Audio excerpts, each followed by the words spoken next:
যদি কেউ বলে যে আত্মা বলতে কিছু নাই, এটা সম্পূর্ণ ভুল কথা। আত্মা অবশ্যই আছে। আমি নিজেই তার প্রমাণ। নোয়াপাড়া বাজারের একজন সুনামধন্য ব্যক্তির মা মারা গেছিল, বয়স্ক মহিলা। আমি ওনারে পুরানোর জন্য আমারে ডাকিছি। আমি শ্মশানে গেছি। আমি শ্মশানে যেয়ে প্রথম চান্সে মনে করেন 30 সাইজ করে সাজায় রাখিছি। এখন সবাই বলিস ওই গাড়িতে করে লাশ আনবে যে মারা গেছে, আর তাদের বাড়ির মানে আমাদের নোয়াপাড়ায় বাজারের পরে, কারণ সবাই বলিছে গাড়িতে করে লাশটা নিয়ে আসবে। সেইভাবে আমি কাঠ টাট সাজায় সুন্দরভাবে বসে আছি। এখন উনি গাড়িতে আর লাশ আনিনি, ওই মুরব্বীটাকে খাটে করে নিয়ে আসবে। ছেলে তার মার জন্য একটা খাট বানাইছিল যে মারে শেষ বিদায়তে এই খাটে করে আমি শ্মশানে নিয়ে আসবো। ওই খাটে করে আনবে বলে ওই মার জন্য একটা খাট বানাইছে। আমার শ্মশানের সামনেই একটা কাঠগুলো আছে, সেখান থেকে বানাইছিল খুব সুন্দর করে খাটটা। এখন আপনারে বলবো কি, রাত্রেবেলা লাশ আনতে আনতে রাত তখন প্রায় 1:30 পৌনে 2 বাজে গেছে। এখন ওই পৌনে 2টার সময় কিন্তু ওই খাটে আর ওনারে আনিনি। খাটটা আমার শ্মশানের সামনে কাঠগুলাই বানানো। আর ওই পৌনে 2টার সময় কিন্তু ওনারে আর খাটে আনিনি, ওরা ওই গাড়িতে করে নিয়ে আসছে, ভ্যানে করে। আচ্ছা, ভ্যানে করে নিয়ে আসছে। আমি আমার মতন ওনারে নিয়ে গেছি, স্নান করাইছে, স্নান টান করাই শীতের পরে উঠাইছি। উঠে আমি কাঠ সব সুন্দরভাবে সাজায় গুজায় দিয়ে মুখে অগ্নি করে দিছি। এখন আগুন জ্বলে আর কাঠ শুধু উপর থেকে নিচে পড়ে। আস্তে আস্তে কাঠও আমার পড়ে যাচ্ছে। যত আগুন জ্বলতেছে তত আবার কাঠ বেশি পড়তেছে। এখন আমাদের ওই বাঁশ আছে, বাঁশ দিয়ে সুন্দর করে আর কি কাঠ উঠানোর জন্য আগুনের কাছে তো বেশি যায় দাঁড়ানো যায় না। শীতের আগুনের পরে কোনো আগুন পৃথিবীতে নেই। কোনো কায়দায় বাঁশ দিয়ে দিয়ে আমি কাঠগুলো উঠাই দিচ্ছি, আর ওই কাঠ একাল খালি পড়তেছে। খুব ধুমো হচ্ছে এবং গুল্লি হচ্ছে, খুব বাতাস। যাই হোক, আমি দুর্বল না সুবল। আমার ভগবানের নাম নিয়ে আমি ওই কাজগুলো করতেছি, সৎ কাজ করতে আইছি। আমি জানি যে আমি সৎ কাজ করতে আসছি, আমার ক্ষতি হবে না। যাক, আমার বাবা ভোলানাথের নামে আমি এই কাজগুলো বেশি করি। এখন ওই কাঠ উঠাইতে উঠাইতে উপরে যে কাঠগুলো ছিল প্রায় কাঠ কিন্তু পড়ে গেছে। পড়ে যে এক পর্যায়ে কিন্তু আগলা হয়ে গেছে, কাঠ উপরে আর নাই, সরে গেছে। এখন যখন সরে গেছে, আগুন তো নিচে, কাঠের উপরে তার আগুন। তখন এবার আমি কিন্তু ওই কাঠ আবার সুন্দর করে উঠে দিতে দিতে দিতে ওই কিছু কিছু দিচ্ছি, আর দূরে এসে দাঁড়াচ্ছি। আগুনের তাপে দাঁড়াতে পারতেছি না। এই করতে করতে মনে করেন যে 3 ঘন্টা 3.5 ঘন্টা আমার ওই সময় লেগে গেছে। উনারে পুরায় সুন্দরভাবে গুছাই গুছাই দিয়ে,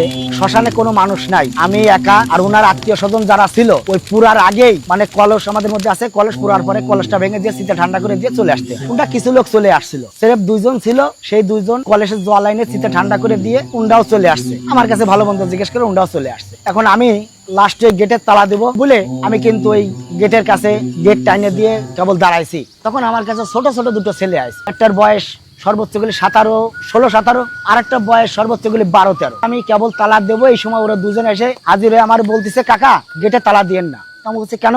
কাছে কাকা আমাকে একটা জিনিসের দরকার, আমরা বহুতক্ষণ সময় দাঁড়াই রয়েছি, আমার একটু দরকার। কি দরকার? বলতেছে কাকা ওই যে কেবল যে কলসটা ভাঙিস, ওই কলসটা আমার খুব প্রয়োজন। আমি বললাম কলস দিয়ে তুই কি করবি, আর এই রাত্রে তুই এখানে কেন আইছিস? তখন মনে করেন রাত বাজে 3:45 বাজে। তখন আসছে, তা বলতেছে কি কলস আমার মা নিয়ে যাতে বলেছে। তা আমি বললাম কলস তুই নিয়ে যাবি যা, কিন্তু আমি তোর এনে দিতে পারবো না, তোর কিন্তু নিয়ে আসতে হবে। তা বলে হ্যাঁ কাকা আমরা নিয়ে আসতে পারবো। তা আমি বললাম যে তুই নিয়ে আসতে পারিস তা যা। এই বলে আমি ওই গেটের কাছে দাঁড়াই আছি। এখন ওরা কিন্তু 2 জনের একজন চলে গেছে কলস আনতে। শীতের কাছে শীতে লিবই দেওয়ার পরে যদি কেউ না থাকে, তাই কলস আনাটা, দড়ি বাঁধা কলসটা আনা খুব কষ্টের বিষয়, এটা সাহসের বিষয়। কারণ যখন চলে আসা হয়, কোনো মানুষ থাকে না, তখন ওখানে অনেক সমস্যা দেখা দেয়। ভয়, মনে করেন আপনি একটা জিনিস আনতেছেন, আজগবি একটা শব্দ হলো, কথা বললো যে কি করতে আসছিস, কেন নিতে আসছিস, আপনার সাথে জিজ্ঞেস করতেছে, কিন্তু চারিদিকে দেখতেছেন আপনি কেউ নেই, এরকম কথাও হয়। যাই হোক, ওরা কিন্তু ওই কলসটা নিয়ে চলে আসতেছে। চলে আসলে আমার গেটের কাছে এসে গেছে, কাকা কলস আমি নিছি। তাহলে যা। কাকা আপনি বাড়ি যাবেন না? হ্যাঁ আমি যাবো। এবার আমি জিজ্ঞেস করতেছি তোর বাড়ি কনে? তাই ছোটটা বলতেছে আমার বাড়ি শঙ্কর বাসা। আরেকটা জিজ্ঞেস করলাম তোর বাড়ি কনে? তো বলছে আমার বাড়ি গাজীপুর। গাজীপুর মানে রাজঘাট। 2 জন 2 জায়গা। আমি বলতেছি তোরা 2 জনের বাড়ি 2 জায়গায়, তাই এক জায়গা হলে কি করে? তো বলতেছে কাকা আমরা 2 জন ভাই, আমার মাই কলসটা নিতে বলেছে, তাই আমরা আইছি। আমি কিন্তু অতটা আমার মাথাটা সেন্স অতটুকু আসেনি যে এরা এই রাত্রে কলস নিতে আসছে, কি কারণে আসছে, এরা কি বৃত্তান্ত, এগুলো আমি বুঝতে পারি। এখন আমার কাজ শেষ, আমি তালা মেরে যখন রেল লাইনটা পার হয়ে সিএমপি তে উঠবো, মানে পিচ রাস্তায় মেন রোড উঠবো, তখন কিন্তু নজর পড়ে গেছে খাটের দিকে। যে খাটটা বানাইছিল ওর মার জন্য ওই ভদ্রলোক, ওই খাটটা দেখে আমার খুব পছন্দ হয়েছিল। তাহলে খাটটা তো ওখানে ফেলানো থাকবে, ও খাটটা তো আর কাজে লাগতেছে, আর ও খাটটায় তো লাশ আনাও হয়নি, তাতে করে কোনো সমস্যা নাই। আমি কিন্তু ওই খাটটারে চিন্তা করেছি বাড়ি নিয়ে যাবো রাতের বেলায়। এখন আমি কিন্তু ওই টাকাচ্ছি ডানি ভাই কোনো ভ্যান পাচ্ছি। এখন ওই ছেলে 2টো আমার বলতেছে কাকা আপনি খাট নিয়ে যাবেন? আমার হ্যাঁ কাকা খাট নিয়ে যাবো। তো কাকা এক কাজ করেন, আপনি কলসটা নিয়ে আগে হাঁটেন, আমি খাট নিয়ে আসতেছি। ভাই তখন আমি বুঝতে পারিনি যে আসলে ওরা কি। তখন আমি কিন্তু ওই বলতেছি কি না তোরও লাগবে না, তুই এক কাজ কর, যদি আমার খাটটা নিতে হয় আমি সামনেতে ভ্যান ডাইকে আমি নিয়ে যাবো। ভাই আপনারা বলবো কি আমি ভ্যান নিতে আসতেছি, আমি ভ্যান আলার সাথে কথা বলতেছি কয় টাকা দিতে হবে, আমি পালপাড়ায় যাবো, পালপাড়ায় যাবো, কয় টাকা দিতে হবে, আমার একটা খাট যাবে। এই বলে পিছনের দিক টাকা দেখি কি আমার খাট আসতেছে। ওই রাত্রেবেলা খাট মনে হচ্ছে উড়ে আসতেছে, চলে আসতেছে। খানিক উপর তাকায় দেখি কি 2 জন মাথার পরে খাট হাইটে চলে আসছে। আচ্ছা বেশ ভালো কথা, হাইটে আসছে। আমি তাকায় ওই দেখে কিন্তু আমি অবাক হয়ে গেলাম যে কি ব্যাপার, খাট ওরা ছোট মানুষ কিভাবে নিয়ে আসতেছে। আনার সঙ্গে সঙ্গে আমি ওকে নিজে হাতে, ওরা দুইজনে এক পাশে খাট ধরলো, আমি এক পাশে খাটটা ধরে নামালাম রাস্তার পরে। নামায় একটা ভ্যান পালাম, ভ্যানারে বললাম যে ভাই আমার এই খাটটা অমুক জায়গায় নিয়ে যাবো, একটু দিয়ে আসেন। ভ্যানে উঠালাম, ওরা দুইজন সাথে আমি আর ভ্যানালা, তিনজনে খাটটা উঠালাম। উঠে এবার আমার বলতেছে ওই ছেলে দুটো যে কাকা আপনার বাড়ি পর্যন্ত আসি। বললাম না বাবা তোর বাড়ি পর্যন্ত আসতে হবে না, 20 টাকা নেই, তোরা চা খাস কেন? না কাকা টাকা দেওয়া লাগবে না, আপনি আমার উপকার করেছেন কি যে কলসটা নিলাম, এটা আমার উপকার হয়েছে। আর খাট আপনি যদি বলেন আপনার বাড়ি দিয়ে আসতে, আমি বাড়ি দিয়ে আসবো, আমরা আপনার বাড়ি যাই, চলেন কাকা। বললাম না বাবা তোদের কষ্ট করা লাগবে না। তখন ফট করে ছোট ছেলেটা আমার বলতেছে কাকা আপনার বাড়ি পালপাড়ায় না, আপনার বাড়ি তো বেশি দূরে না। তো মনে করেন অতটা সেন্সিটিভ আমার ভিতরে ছিল না। আমি যখন খাট নিয়ে এবার ওদেরকে গরম দিলাম, গরম দিয়ে আমি কিন্তু ওদেরকে বিদায় দিয়ে ওরা চলে গেল। আমি দেখলাম চলে গেল, খাটটাই আমার বাড়ির পাশে এক জায়গা থুয়ে দিলাম। কি আমার যে একটুখানি সিস্টেম অনুযায়ী শ্মশান থেকে কোনো জিনিস নিয়ে আসলে গঙ্গা জল একটু আগরবাতি দিয়ে কিংবা একটু আগুনে সেকা টাকা দিয়ে ঘরে উঠানো যায়। আমি কিন্তু ওটা রাত্রিবেলা বাইরে থাকলো, সকালবেলা আমি কিন্তু ঘুমের থেকে যখন উঠেছি, উঠে ওই খাটে কিন্তু আমি আগুন দিছি, ধুইছি, ধুয়ে মুছে পরিষ্কার করে গঙ্গা জল দিয়ে সুন্দর করে আমি ঘরে নিয়ে গেছি। ওই খাটের পরে আমি আমার স্ত্রী শুয়েছি। এখন রাত্রিবেলা কিন্তু মনে করেন যে আমি মেলাঘাটে বেচা কেনা করতাম এক সময়। আমি এখান থেকে মনিরামপুর সেখানে গেছি হচ্ছে চটপটির দোকানে জোন বিক্রি করে। এখন ওখান থেকে রাত্রিবেলা আমি ফিরে আসতেছি, পরের দিন ফিরে আসতেছি, রাত তখন বাজে 2টো। আমি আসতেছি সাইকেল চালায়, ওখানে আসার সঙ্গে সঙ্গে কিন্তু আমার হঠাৎ সাইকেলের থেকে ধাক্কা দিয়ে ফেলাই দিয়েছে। আমার ধাক্কা দিল, আমি স্বয়ং বুঝলাম যে আমার কে ধাক্কা দিলে। আমি পড়ে গেছি, পড়ে গেলে কিন্তু সবসময় আমার কাছে লাইট, সঙ্গে সঙ্গে আমি কিন্তু সাইকেল পড়ে যাওয়ার সঙ্গে সঙ্গে আমি কিন্তু লাইটটা পকেটে বের করে আমি বুক পকেট থেকে একটা সিগারেট বের করে জ্বালাইছি। জ্বালায় কিন্তু আমি ওই উপরে বাদুর ডাকতেছে, গাছে চেউ চেউ করে ডাকতেছে। আমি কিন্তু ওখান থেকে আবার সাইকেলটা কুড়াই কাছায় নিয়ে সুন্দরভাবে সাইকেলটা চালাই আস্তে আস্তে আসতেছি। ভয় খানিকটা আমার লাগেছে। এবার মনের মধ্যে যত পথ আসতেছি দুঃখ দুঃখ করতেছে, মানে এতক্ষণ ভয় ছিল না, এখন শুধু ভয় পাচ্ছি, পরানের মধ্যে দাপাচ্ছে। যাক আমি কষ্ট মষ্ট আসলাম, এসে বাড়ি আমার স্ত্রীর ডাক দিলাম, দরজা খুললো, ঘরে গেলাম। ঘরে যাই দেখি যে আমার দরজা খুললো আমার মেয়ে, আমার স্ত্রী অজ্ঞান। কি হচ্ছে যে গাছ নাড়া দিলাম, নাড়া দিলে উনি কিন্তু লাফায় ঠেলে উঠল। কি হয়েছে? কল যে আমার কিটা নিয়ে চলে যাচ্ছে, চালের পরে নিয়ে যাচ্ছে, কিটা উড়োই নিয়ে যাচ্ছে, খাটের পরে আমার কিটা আচার দিচ্ছে। তা আমি মনে মনে ভাবলাম হয়তো দেখা যায় সারাদিন কষ্ট মষ্ট করে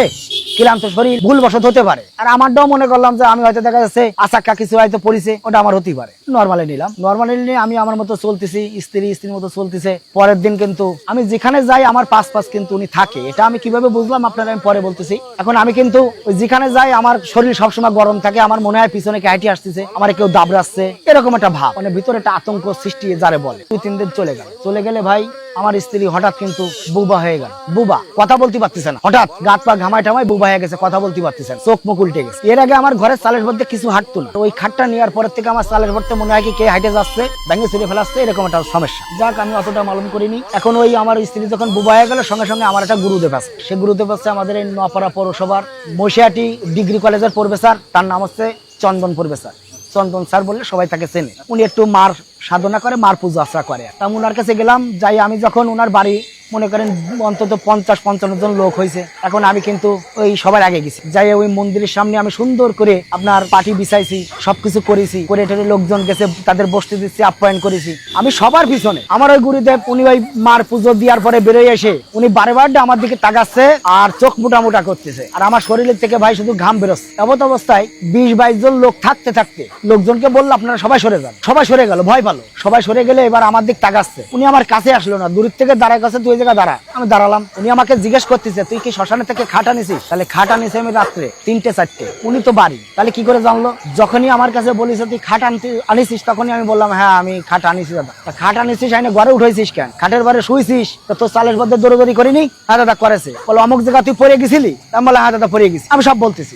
বলতেছে এখন তোর পাঁচ তো আমার এই গেট বন্ধ আছে, তাহলে আমি কি করবো? তোর তো খোঁজ দিচ্ছে, সময় পালি খালি তুই বাইসে গেছিস যে তোর কাছে একটা তাবিজ আছে, তাবিজটার কারণে ছোটখাস করে সিগারেট জ্বালাইছিস, আগুন ছিল বিধায় বাইসে গেছিস। উনি আমাকে বললো উদ্দেশ্য হচ্ছে ওনার কাছে যাওয়ার যে আমার স্ত্রী বুবা হয়ে গেছে, দাদা কি কারণে হয়েছে আপনি একটু দেখেন, মানে এটা বলার উদ্দেশ্যের জন্য আমি গেছি, আমার এগুলো হচ্ছে এটার জন্য না। তখন কিন্তু ওই সবাইকে বিদায় দিয়ে উনি আমার যখন জিজ্ঞেস করতেছে তখন আমি ক্লিয়ারলি সব বলতেছি। বলার পরে এখন উনি আমারে কিন্তু বলতেছে যে এখন আমার কিছু করার নেই, আয়ত্তের বাইরে। আমি তখন কান্দাকাটি করতেছি, দাদা আমি কি করবো, আমার ভুল হয়ে গেছে, আমি তো এরকম কোনোদিন করি না, আমি তো সৎ কাজ করে আসলেও কারো কাছ থেকে একটা টাকা নিতে চাইনি, যদি কেউ খুশি হয়ে দেয় তা নিই, নালে নিই না। তা এখন এত অবস্থায় দাদা আমি তো বড় বিপদে। তখন উনি আমার বললো কি ওই জায়গা দাঁড়া। উনি খানিকক্ষণ দাঁড়ায় থেকে মার পার বেলপাতা নিচে দিল, আমি নিলাম, গঙ্গা জল আমার একটু ছিটাই দিল। আমার যখন গঙ্গা জলটা ছিটাই দেওয়ার সঙ্গে সঙ্গে আমার গাত থেকে মনে হলো যে অন্তত 100 কেজির একটা বোঝা নেমে গেছে, আমার গাটা হালকা হয়ে গেছে। দেখেন গার নোমা শিরে উঠে যায়, দেখেন প্রতিটা নোমা শিরে উঠেছে। আমি বহুত দিন যাবত এই অবস্থায়, আমি কিন্তু যখনই আমার ওই দেওয়ার সঙ্গে সঙ্গে আমার শরীরটা খুব ভালো লাগে, চাঙ্গা হয়ে গেল। চাঙ্গা হয়ে গেলে এবার আমি বলতেছি, দাদা আমার বাড়ি আপনার বৌমা অবস্থা খুব খারাপ। তখন কাছে খারাপ তো খারাপ হবে তো, তোর কপাল ভালো যে নিয়ে যায়নি, চাইপে ধরেনি গলা। তখন এই বলার পরে উনি ওখান থেকে আমার একটু গঙ্গা জল দিল আর একটু ফুল বেলপাতা দিল, উনি এখান থেকে ঝাড়িয়ে দিল। দেওয়ার পরে আমার স্ত্রীর গায়ে এসে জলটা খাওয়াই দেওয়ার পরে গঙ্গা জল তার মাথায় ছোঁয়াই দেওয়ার পরে উনি সুস্থ হয়ে গেল। তো উনি আমার বলে দিল যে তুই শ্মশানে গেলে আমার সঙ্গে ফোনে কথা বলে তারপরে যাবি, তার আগে তুই যাবি না। তাহলে এখন খাটের ব্যাপারটা কি করব? তো উনি আমার বললো খাটের একটা উপায় আছে। কি উপায়? এই খাট সকালবেলা হয় কোনো জায়গায় দান করে দিবি, আর না তো একদমে বেচা কিনা করবি। ভাইজান কথাটা বুঝেন, তাহলে একদমে বেচা কিনা করবি এবং যে কয় টাকা বেচবি সেই কয় টাকা তোর গাঠির থেকে দিয়ে ওই শ্মশানে দান করে আসবি আর মাপ চাই আসবি। আমি কিন্তু সকালবেলা এখন আমি খুঁজতেছি লোক, আমি খাট কোথায় বিক্রি করবো। যেমন তেমন লোকের কাছে যদি ওই খাটটা বের করে দেখায়, তার যে কোনো লোক মনে করেন 2000 টাকা দাম বলবে। তা আমি তো গরিব মানুষ, তার আর 2000 কোথা থেকে বলবো? তাহলে আমার সর্বনাশ, আমি সমস্যায় আছি। এখন আমি মনে মনে খুঁজতেছি, খুঁজতে খুঁজতে পাচ্ছি না। সালাম নামে একটা লোক ভ্যান চালায়, উনি আমি ইয়ার কি চলে বলতেছি কি, মানে আমি বেশি আগ্রহ নিয়ে বলতেছি যে ভাই আমি একটা খাট বেচবো, খাটটা আমার লাগতেছে না, তা যে কয় টাকা দিত সেই কয় টাকায় বিক্রি করবো। তখন দাদা আমও তো একটা কেনবো। তা আমি বললাম আপনি আর কি করেন না, শোনো আমি কিন্তু ব্যস্ত, তা দাদা আমও কেনবো, তা চলো। তখন দাদা কত দিলি হবে না, তা তুমি আগে খাটটা দেখো। এবার ওরে নিয়ে আমি খাট বাইরে বাইর করে রাখিছি কাজ করে। ও খাটটা দেখে দেখে গেছে, দাদা কত দেবো? তোর কথার টোনে বুঝতেছি ও আমার 1000-1200 টাকা দাম বলবে। তখন আমি উনারে ওই কথাটা ওরে চাপা দিয়ে দিলাম যে তুই আর কি করিস নি, তুই যা দিবি আমি তাই নেব, মানে একটু উৎসাহ দিচ্ছি যা তুই আর কি চলে কম বলে। তো কাছে দাদা আর কি করেন না, আমাকে আর কি না, বিশ্বাস কর তুই যা বলবি আমি সেই দাম নেবো। তো আর কি চলে বলতে, দাদা তাহলে আমি 100 টাকা দিবা। তাহলে 1.5 টাকা। ও আমাকে 100 টাকা দিল, আর 100 টাকা ভরে আমি ওই সময় শ্মশানে যাই আমি 200 টাকা দান করে দিয়ে আমার বাবা ভোলানাথের কাছে মাপ চাইয়ে আমি রেহাই পাইছি। আত্মা অবশ্যই আছে, কারণ আত্মা না থাকলে এই শয়তান, পৃথিবীতে যত শয়তান আছে, ভূত পেতনি আমরা যেগুলো বলি আগেও ছিল এখনো আছে। এগুলো মানুষের ভিতরে, যখন মানুষ ওই যে একটু আগে বললাম না, যদি কোনো ব্যক্তি আত্মহত্যা করে মারা যায়, তাহলে তার আত্মাটা কিন্তু সঠিক পথে যায় না ভাইজান, তার আত্মাটা বেঠিক পথে যায়। সে অত্যাচার, অন্যায় কাজ বেশি করে, ন্যায় কাজ করে না। এই জন্য পৃথিবীতে এখনো ভূত পেতনি বলতে জিনিস আছে, এটা আমি বিশ্বাস করি। ও আমার শরীরে ঘুরে বেড়ায়। রহস্যময় এমন অনেক ঘটনা পৃথিবীতে ঘটে, যার ব্যাখ্যা বিজ্ঞান দিতে পারে না। তোমরা কারা যাচ্ছ? আমাদের উঠাও। অবিশ্বাস্য এমন গল্প শুনতে চায় চলতি গল্প বলতে আমাদের সাথে যোগাযোগ করুন। একবার, দুবার, তিনবার। ফোন 0961102759 অথবা ফেসবুকে ইনবক্স করুন।